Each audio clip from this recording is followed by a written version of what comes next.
for a limited time, $1 gets you full access to all the automotive industry news and content CBTNews.com has to offer. CBT News. Subscribe today.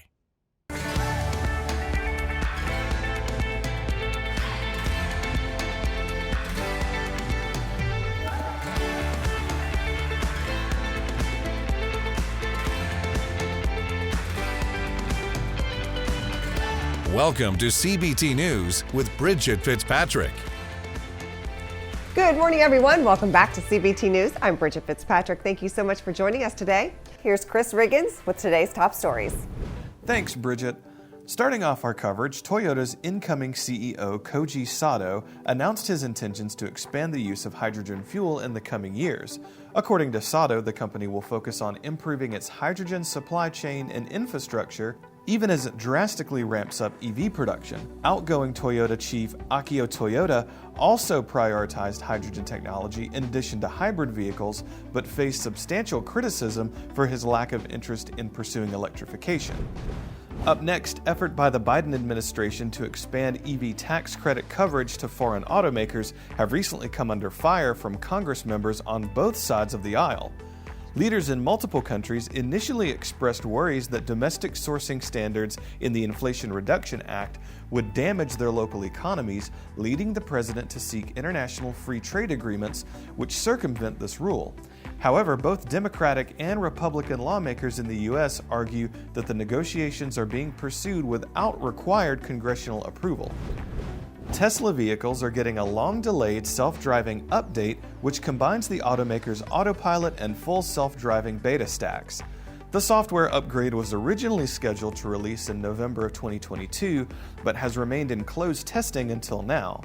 The merger of the two driver assistant packages mean that Tesla owners will be able to use one system to navigate both non-highway and highway roads, environments originally split between the two platforms.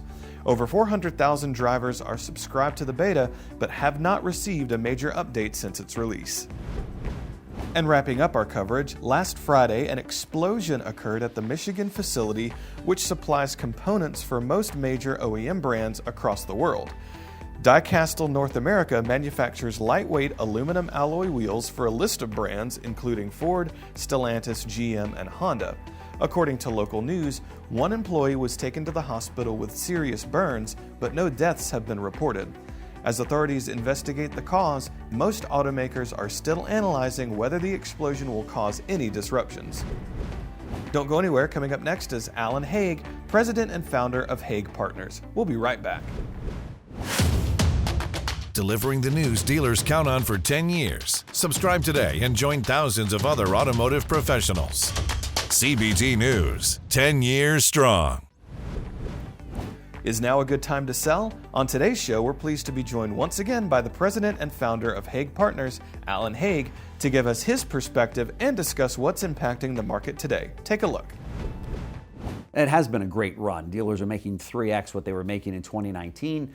That's starting to wane a little bit because of the market and also because of some of the headwinds that we're seeing in the economy. Talk to us about that. Are we seeing some of the values of these dealerships being negatively impacted by what we're seeing in the market?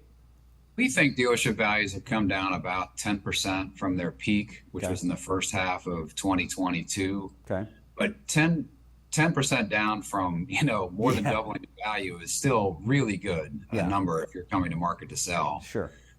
I spoke last night with a large dealer out of Texas, and I was asking him about his forecast for the year. And, he asked me, well, what are you hearing? And we did a webinar a couple weeks ago, and there were about 150 people on the webinar. And we did a poll, how much do you think profits will go down and how long until they kind of level off? Right. And the consensus was about 25% and over 2.3 years. Okay. And I thought, well, if that's what happens, then we're all going to be thrilled. Okay. Yeah. Because 25% from tripling is still more than double. That's exactly right. They were. That's exactly, This dealer was a little bit, more conservative. He was saying he thinks it's going to be down 15%, maybe 20% profit this year. Mm-hmm. Mm-hmm. And he pointed towards his floor plan expense as one of the biggest reasons. They're still short of vehicles in the franchises that he owns, so he's still getting great front-end grosses. Yeah. and really good F&I. Yeah. And he has all truck brands, all Okay. General Motors and Ford brands. And he said the warranty costs that the factories are paying, that is his revenue, are so high now. There's so many issues with products that they're doing way better with their fixed operations, even though there are fewer units in operation. Wow.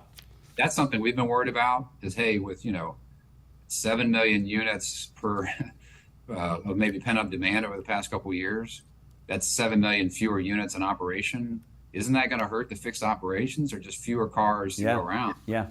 Maybe because there's so much technology going into these vehicles today, and maybe because the trial attorneys are so effective at suing, the factories are recalling a lot of vehicles. All right, be sure to watch this interview in its entirety right here at cbtnews.com. That wraps up our show for today, but we invite you to join us back here again tomorrow morning for all the latest news and trends impacting the retail automotive industry. And be sure to follow us on TikTok, LinkedIn, Facebook, and Twitter. I'm Bridget Fitzpatrick. Thanks for watching, and have a great day. CBT News, your #1 resource for auto industry news and content.